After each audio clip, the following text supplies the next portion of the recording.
Mahalagang paalala, ang lahat ng mga balitang aking inihahayag ay hindi sa akin mismo nanggaling. Ito ay galing sa mga source ng Aldab Nation sa iba't ibang social media platform. Ako ay tagapaghatid lamang at nagbibigay ng komento. Magandang araw mga Aldab Nation! May panibago na naman po akong update para sa inyong lahat. Pero bago natin ito umpisahan ay huwag niyo munang kalimutan na mag-subscribe sa aking YouTube channel at i-click mo na rin ang katabing bell button para maging updated ka sa mga latest videos na i-upload ko. At kapag umabot na ng 100,000 subscribers ang aking channel, ay may sorpresa ako para sa inyong lahat. Alam kong excited na kayo, kaya naman ngayon, umpisahan na natin ang ating kwentuhan.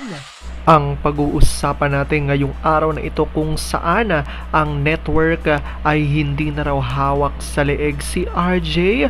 Ang tanong, ibig sabihin na raw ba nito ay malaya ng magkakasama sina RJ at Meng sa publiko pati na sa mga proyekto?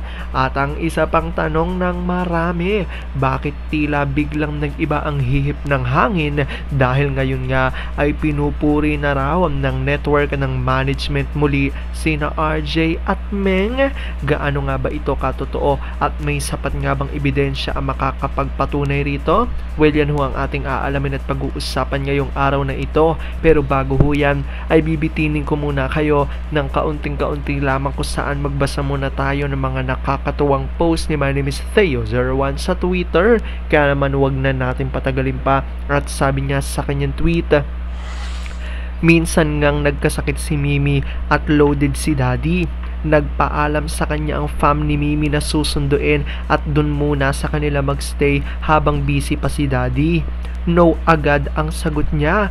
Umuwi agad siya at pinakancel ang ibang sked niya. Pag ang mga bata ang nagkasakit, ipapaalaga pa niya sa katiwala. Pero pag si Mimi, never. Alam nyo, ba't personal na si Daddy ang nag-aalaga kay Mimi pag may sakit to? Kasi hindi yan kumakain. Hindi naman mapilit nung nagbabantay. Pero pag si Daddy, mapipilitan yan. Hindi rin kakain si Daddy pag ayaw niyang kumain. Ayaw din naman niyang magkasakit si Daddy, kaya magsasalo na yan sila. Parehong pabebe, kaya magtiis sila. Pag hindi na makaya ang kakulitan ng mag-ama, pag akong napuno sa inyo, lalayasan ko kayo. Sinong isasama mo, Mimi ko? Wala. Bad ka, Mimi. Ayaw nyo magsitigil. Si Daddy Mi, oh, naglalaro lang kami, ma. Bawal ka daan, Mi. Ako pa ngayon ang iho-hostage nyo. Mimi, sama ako. Diyan kayo sa daddy nyo. Bawal daan. Alam kong tuwan-tuwa ho kayo sa ating binasa, pero ngayon pag-uusapan na natin ang ating main topic. Oops! Wait lang, saglit lang to. May ipapaalala lang ako para sa mga bago pa lang sa aking channel. Huwag niyong kalimutan na mag-subscribe sa aking YouTube channel at i-click niyo na rin ang notification bell para lagi kayong updated sa mga latest videos na i-upload ko at para maging parte na rin kayo ng aking Fanatics channel family. Well, alam kong super excited na kayo sa ating kwentuhan, kaya naman dumako na tayo sa ating main topic. Gaano nga ba katotoo na ang network ay hindi na raw hawak sa leeg si RJ? Ang tanong ng mga ADN, ibig sabihin ba nito malaya ng magkakasama sina RJ at Meng sa publiko at sa mga proyekto? At ang isa pang tanong, bakit tila biglang nag-iba raw ang ihip ng hangin dahil tila pinupuri na raw ngayon ng network at ng management sina RJ at Meng? What's going on na nga ba ngayon? Magbabalik na nga ba sila? Alam kong super excited na kayong malaman yan kung gaano nga ba ito katotoo at may sapat nga bang ebidensya ang makakapagpatunay rito. Kaya naman wag na natin patagalin pa. Unang-una na nga dyan galing sa tweet ni Vampire 2019 at sabi niya rito, paano yan network? Hindi nyo nahawak sa leeg si Pogi. Paano ang mga cougar dyan sa network nyo? Kanino sila maglalaway ngayon? Kay Lolo Ipe?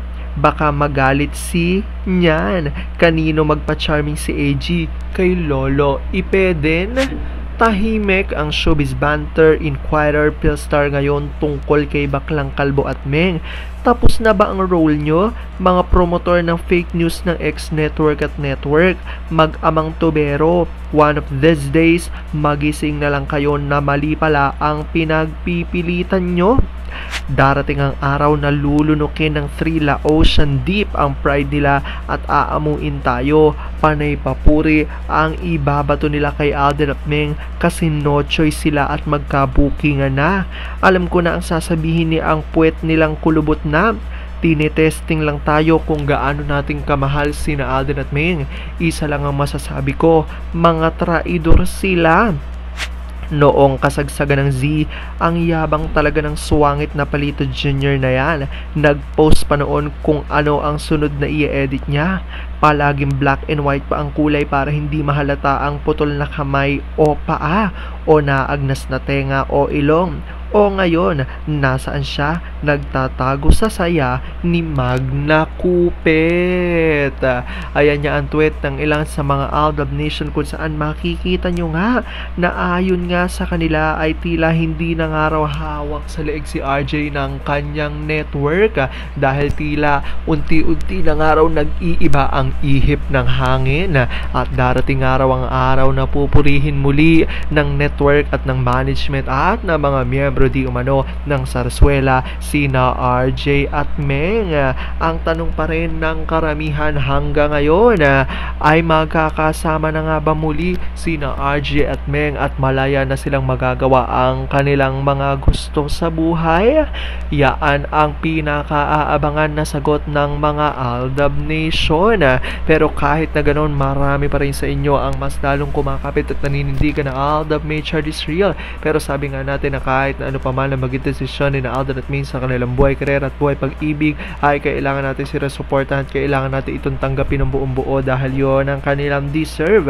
At yan ang aking update for today's video. Maraming salamat sa panonood at pagtapos sa videong ito. Kung nakapag-subscribe ka na, welcome sa Fanatics Channel family. Kung hindi pa naman, huwag ka nang mahiya. Mag-subscribe ka na. Pindutin mo na yan. I-click mo na rin ang katabing bell button para makatanggap ka ng notification kapag may bagong update para sa iyo. Para naman sa parte na ng aking pamilya, punta lang sa aking channel at i-click ang videos para mapanood mo at malaman mo pa ang mga nakaka-good vibes at nakakakilig na fresh news about Mechard.